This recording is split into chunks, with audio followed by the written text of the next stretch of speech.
Au plaisir de vous retrouver, mesdames et messieurs, bonsoir et merci de votre fidélité à Star 21 TV. Au sommaire de cette édition d'information, des femmes vendeuses et marieuses du port artisanal de Bonfi ont manifesté ce jeudi 17 septembre 2020 pour exiger le départ de la responsable du port qu'elles soupçonnent de détournement.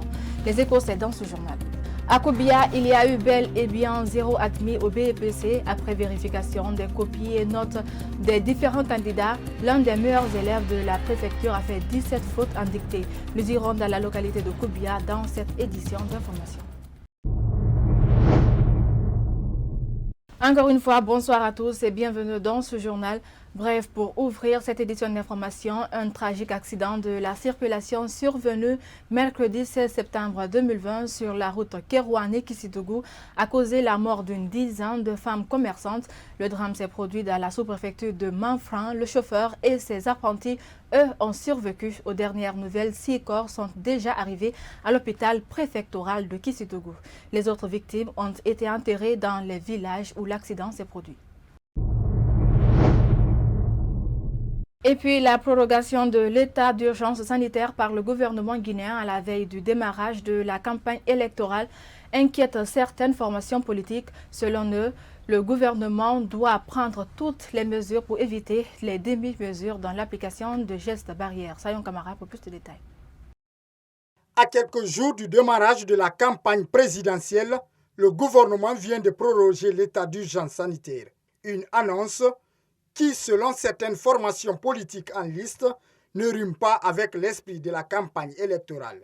Au sein du mouvement national pour le développement, le respect des mesures barrières durant la campagne ne fera pas défaut.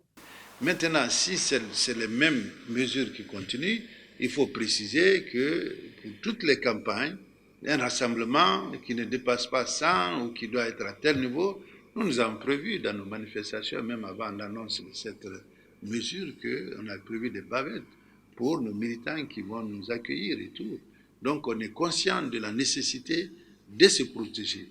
C'est juste qu'il ne faut pas lier ça pour une sorte de calcul électoral ou politicien. Et c'est ce qui serait très dommage si les militants arrivaient à s'en rendre compte. Depuis la fin du dépôt des candidatures, le 8 septembre 2020, on assiste souvent à des discours va-t-en-guerre des politiques de nature à fragiliser le tissu social. Pour le président du mouvement national pour le développement, les débats doivent porter sur les projets de société des partis en liste. Nous pensons que les débats politiciens qu'il y a eu, qui font un débat dans la cité ici, ça n'a aucun sens. Parce que vous continuez à, je veux dire, à politiser la vie nationale, à polariser le débat politique. Pendant ce temps, les populations souffrent. Et moi, je dis, c'est ce qu'on appelle la politique politicienne. Donc, on regarde l'œil qui gagne, qui est au-dessus de l'autre, les égos sont mis devant, et puis après, on oublie les problèmes des populations. À la question de savoir si le fichier publié par la CENI est crédible pour aller à l'élection présidentielle du 18 octobre prochain, Dr Ousmane Doré demande à la CENI des explications à l'échelle nationale. Le Front national pour la défense de la Constitution FNDC projette de nouvelles manifestations de rue à partir du 29 septembre 2020 à Conakry et dans les villes environnantes. Ces membres ont dévoilé le calendrier des manifestations mercredi 16 septembre 2020 au siège du Front situé à Kipé dans la commune de Ratoma. On fait le point avec Noumousso Doumbouya et Ibrahim Khalil Silla. Visiblement, le Front national pour la défense de la Constitution n'attend pas baisser la garde dans sa lutte contre le troisième mandat pour le président Alpha Condé. Ces membres du FNDC annoncent l'option de la rue à partir du 29 septembre 2020. Absent de la course pour la présidentielle, l'ancien Premier ministre a fait une mise au point. Pour Sidia Touré, bien que certains aient choisi d'autres formes de lutte contre le troisième mandat, l'objectif reste toujours le même. Je crois que tous les acteurs politiques de l'opposition partagent le même point de vue en cela. Ce qui diverge, c'est les stratégies. Il y en a qui ont choisi d'autres formes de lutte, mais la lutte Elle a pour objectif le départ de ce régime et le refus d'une présidence quelconque à vie. Vous n'avez qu'à regarder votre pays, la vie des Guinéens au quotidien, et vous comprendrez que ce régime ne nous a strictement rien apporté pendant 10 ans. C'était une destruction totale, mais je dis bien totale, de nos conditions de vie. Pour réussir ce pari, Bahouri et ses alliés du FNDC appellent les citoyens guinéens à se mobiliser massivement pour répondre à cet appel. Des équipes travaillent au quotidien pour mobiliser la troupe à la base avant le 29 septembre. On appelle le peuple guinéen. Et dans le peuple guinéen, vous avez des militants de tous les partis et d'autres qui ne sont d'aucun parti politique, qui sont de la société civile, et d'autres qui ne croient pas aux institutions politiques. C'est à cet ensemble multiforme et divers, c'est à cela que le FNDC tend la main pour mobiliser l'action collective, pour que la lutte pour cette fois-ci aille jusqu'au bout, jusqu'à son terme, parce que je rappelle que la Guinée est le pays qui, en Afrique de l'Ouest, a payé le prix le plus lourd au cours de ces 60 années d'indépendance pour la lutte pour l'alternance démocratique, pour le respect des droits de l'homme et pour l'enracinement de la démocratie. Ces marches pacifiques qui démarrent le mardi 29 septembre 2020 visent un seul objectif: exiger le départ du président Alpha Condé au pouvoir depuis décembre 2010. Et puis cette énième manifestation projetée par le FNDC pour le 29 septembre 2020 est diversement appréciée au sein de l'opinion nationale. Si certains citoyens approuvent l'organisation des manifestations, d'autres par contre ne sont pas d'accord sur l'idée de nouvelles manifestations en Guinée. Suivez. Et bon, en tant qu'un bon citoyen et pour l'épanouissement de mon pays, il faut que le mouvement DSMDC, FMDC du moins, sache que bon, le pays ça ne va pas dans les pagailles et dans les désordres. Il faut faire l'appel sur la table, en fait, d'en débattre le problème politique qui sur notre territoire guinéen. Et en fait, on voit qu'avec cette crise sanitaire qui est là, je me demande comment est-ce que FMDC peut faire ce mouvement alors que les barrières sanitaires ne sont pas prises en charge. Bon, j'aimerais donner juste une solution par rapport aux manifestations de l'FNDC. On doit pouvoir d'abord, c'est bon de manifester, ouais, pour pouvoir donner son opinion, ses avis sur quelque chose. Mais il faut au moins que ça soit une manifestation pacifique, qu'il n'y a pas de danger, qu'il n'y aura pas de tueries ou autre. Concernant la sortie éventuelle du FNDC qui est promue, si je crois bien, le 29, je pense que c'est une bonne chose. C'est une bonne chose dans la mesure que, dans l'espoir que la manifestation sera pacifique, ça ne va pas enregistrer des casses ou encore des pertes en vies humaines. Et je pense que, franchement, c'est une façon d'exprimer son désaccord vis-à-vis d'un certain nombre de sujets concernant la gouvernance de notre pays. Et que, franchement, le professeur Alpha Condé a fait ce qu'il a pu. Et personne ne peut nier qu'il n'a pas posé quelques actes. Oui, ça quand même, il faut le reconnaître. Mais de grâce, au nom de la paix, au nom de l'unité nationale, qu'il accepte de sortir par la grande porte et de sortir franchement, paisiblement, sans qu'il n'y ait vraiment des conséquences fâcheuses sur les populations guinéennes. Et le FNDC, manifeste pour une bonne cause parce qu'il il défend la Constitution, il souhaite que les choses changent en Guinée. On ne veut plus de ce régime, on veut de l'alternance dans le pays. On veut maintenant que notre personne change. On ne veut pas de la dictature cachée maintenant, quoi.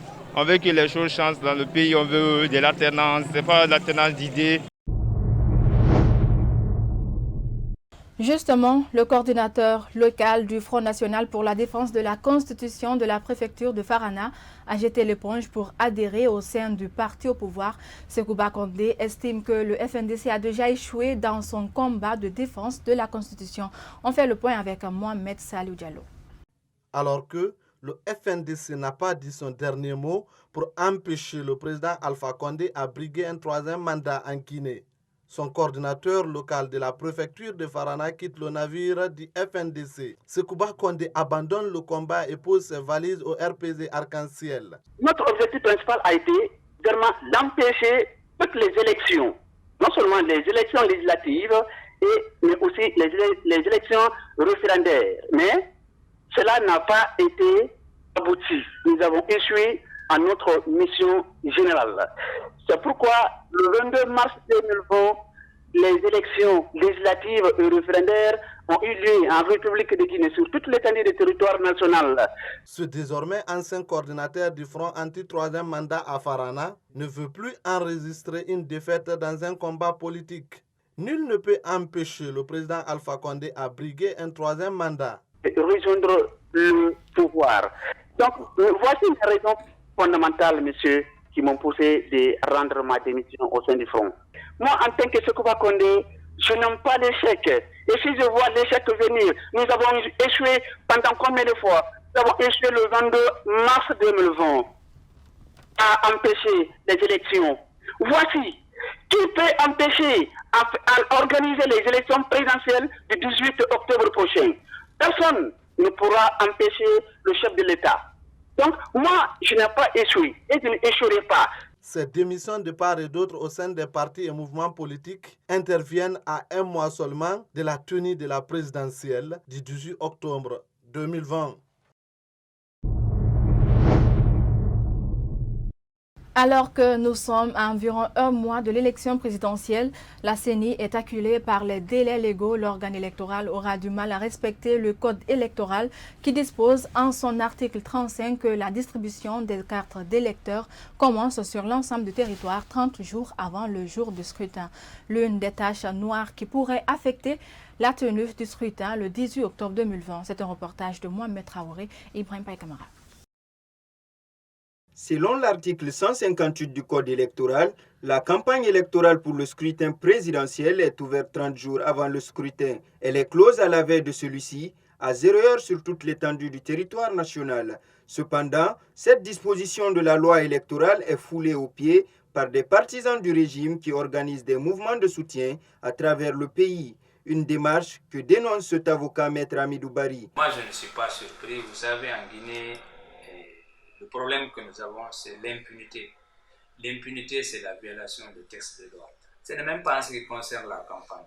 Moi, depuis que j'ai connu l'organe électoral en Guinée, la CENI, même au temps du feu général Lansana Conté, la révision des listes électorales n'a jamais été faite du 1er octobre au 31 décembre. Donc les violations sont récurrentes, les violations sont nombreuses. Si vous êtes surpris et étonné, moi je ne suis pas surpris. C'est-à-dire c'est depuis le système de Lansana Conté, quand il y a des élections, c'est-à-dire c'est toute l'administration, c'est tous les agents de l'État, c'est tous les moyens de l'État qu'on utilise pour faire la campagne des partis dont le président de la République est en place. Abordant la question de l'affichage du fichier électoral, l'avocat à la Cour émet le doute sur la fiabilité et la qualité du travail de la CENI. Mais tout ça, ce n'est pas normal.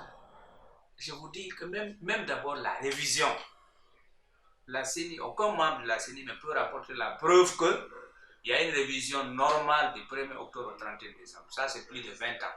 On n'a jamais fait.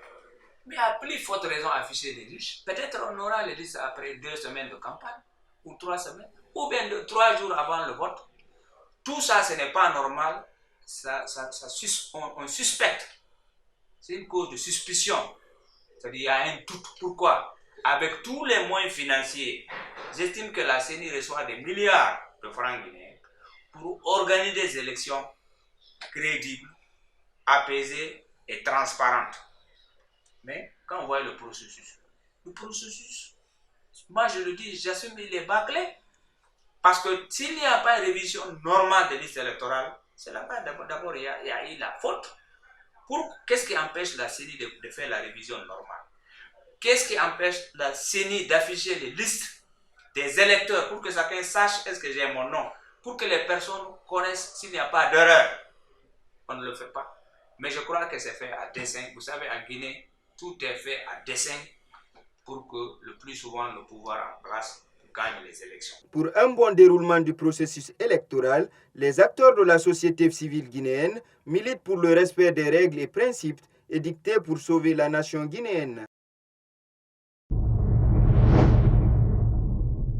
Et puis, je vous le disais au sommaire, une vingtaine de femmes et jeunes ont manifesté ce jeudi 17 septembre 2020 au port artisanal de Bonfi. Ces manifestants exigent le départ de la responsable du port qu'ils soupçonnent de détournement. C'est un reportage de Ousmane Kabakita et Alassane Souma. Tôt ce matin, ces femmes en colère ont investi la devanture de la rentrée principale du port artisanal de Bonfi, situé dans la commune de Matam. Munis de banderoles et des foulards rouges en tête, ces vendeuses réclament la démission de la chef du port qu'elles accusent de détournement. Nous voulons que la chef de port quitte. C'est ici qu'on connaît, on est né et on a grandi ici. Nous souffrons. 7 chefs de port sont passés ici, nous n'avions pas eu de problème. Là où nous cherchons notre quotidien, elle veut vendre là-bas aussi.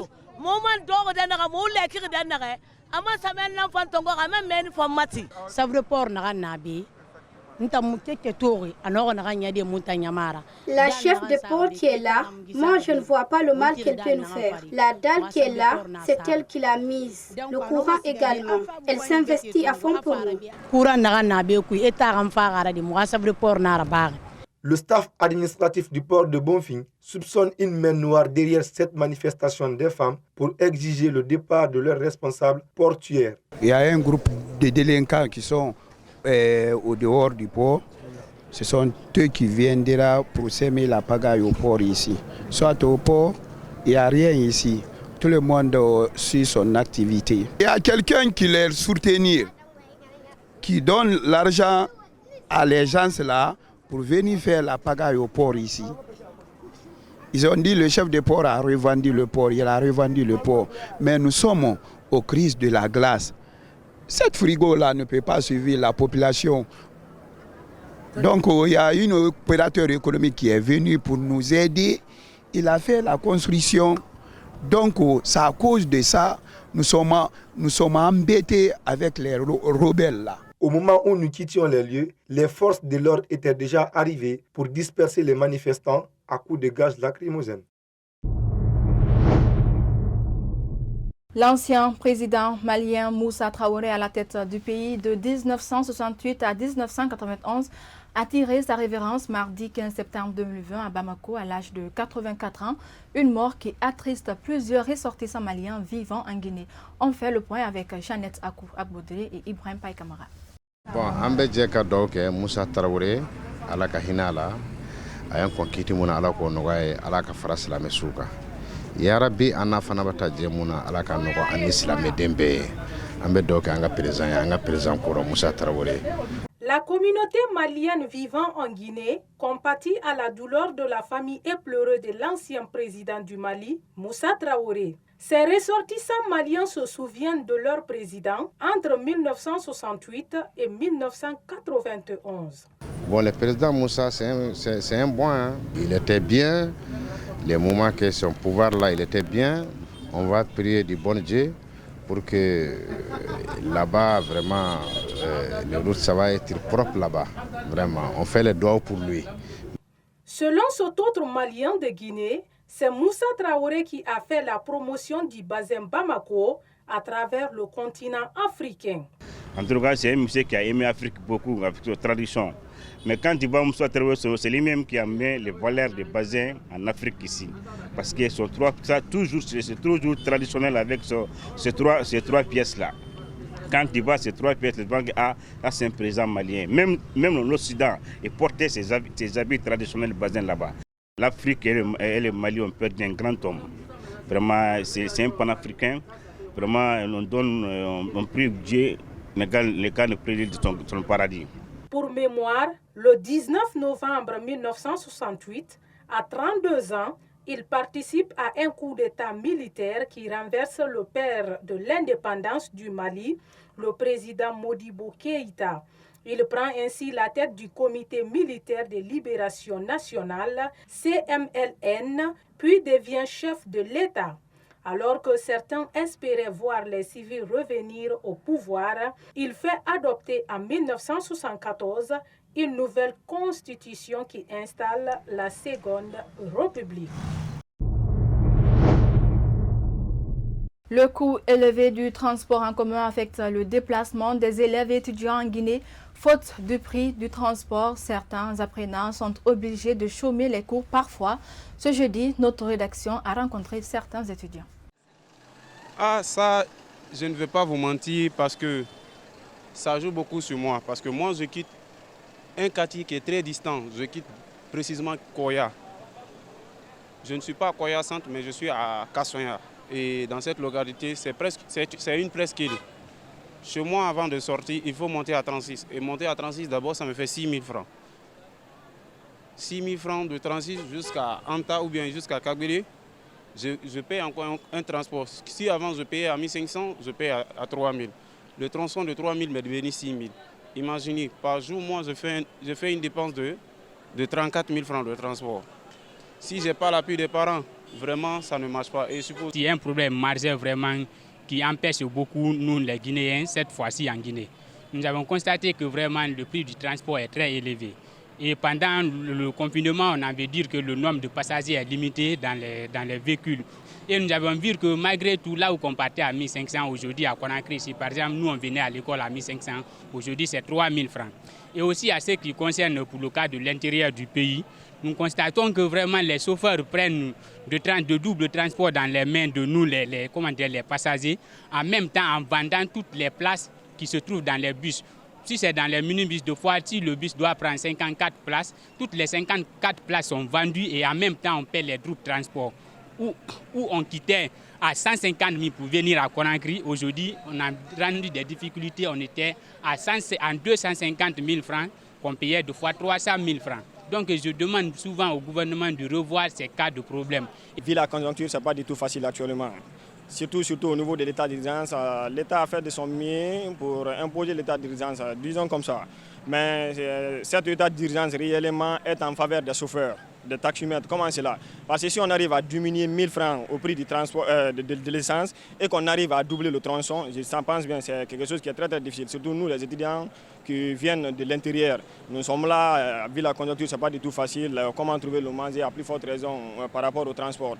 Le matin, quand tu sors, tu dis à un taximètre de te déposer à Somphonia, même si tu as 2000, tu arrives à plaider des fois, les taximètres n'arrivent pas à accepter. Donc on aurait voulu réellement, si l'État pouvait faire de son mieux, regarder l'état réellement des étudiants, sinon c'est quelque chose qui est difficile à expliquer parce qu'actuellement ça ne va pas du tout. Franchement, nous souffrons énormément. Parce que si vous remarquez, nous, en tant qu'étudiants, nous ne sommes pas employés.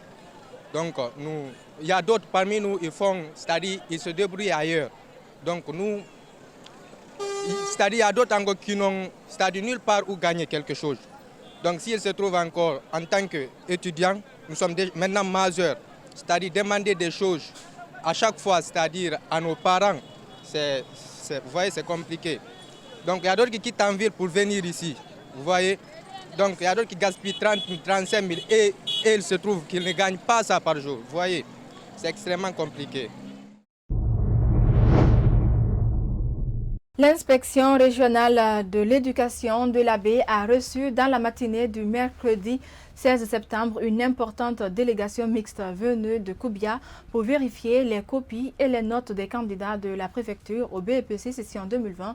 L'un des meilleurs candidats de la préfecture de Koubia, qui était même dans la délégation, a fait 17 fautes en dictée. C'est une dépêche de notre correspondant basé dans la région du Fouta. Suite à la publication des résultats du BEPC session 2020, les élèves et leurs parents ont battu le pavé dans la commune urbaine de Koubia pour nier leur taux estimé à 100% d'échec et exiger le départ sans condition du directeur préfectoral de l'éducation. Pour calmer les esprits surchauffés et rassurer du professionnalisme de son service examen et contrôle scolaire, l'inspection régionale de l'éducation de la baie a accepté de recevoir une mission mixte conduite par le président du conseil préfectoral des organisations de la société civile de Koubia et comprenant le préfet de la localité, le maire de la commune urbaine, la présidente de la coordination préfectorale des associations des parents d'élèves et amis de l'école, est responsable du syndicat des enseignants et 2 représentants des élèves choisis parmi les meilleurs candidats du collège de Koubia Centre. L'objectif de la mission, c'est parce que la violence avait commencé chez nous. Les élèves, candidats, accompagnés de leurs frères, accompagnés de leurs parents, étaient sortis, exprimaient leur colère. Le préfet est venu les amener à comprendre. Et ils ont dit non, il faut qu'il y ait vérification. C'était d'abord la première condition pour qu'il y ait accalmie. Cette vérification a permis de prouver que les candidats de Koubia ont effectivement échoué au BEPC session 2020. Celui qui passe pour l'un des meilleurs élèves du collège de Koubia Centre a fait 17 fautes en dictée. Nous avons vu notre travail et nos propres copies. On a reconnu nos écritures. C'est ce que nous voulions savoir et voir. Oui, c'est notre reflet, notre travail. Non, on ne nous a pas triché. Ce mauvais résultat enregistré par Koubia est imputable en grande partie à un dysfonctionnement de l'administration scolaire de la préfecture. Il y a des problèmes à Koubia, vous le connaissez. Déjà le DPE, la façon dont les gens l'ont décrié, il serait très difficile pour lui de servir à Koubia. Je me prononce maintenant. Il est très difficile pour lui de servir à Koubia. Parce qu'à l'heure actuelle, il n'ose pas circuler dans Koubia. Je ne pense pas s'il ose aller à la DPE. La situation qui prévaut actuellement exige une synergie d'action entre autorités préfectorales de Koubia, parents d'élèves et inspection régionale de l'éducation de l'Abbé pour relever ce grand défi qui s'impose aux différents acteurs. Et voilà, mesdames et messieurs, ainsi prend fin cette édition d'information. Merci à tous de votre aimable attention. Mais avant de vous quitter, je vous invite à suivre votre rubrique Écho dans la cité, une rubrique qui donne la possibilité aux citoyens de s'exprimer sur des sujets brûlants de l'actualité sociopolitique guinéenne.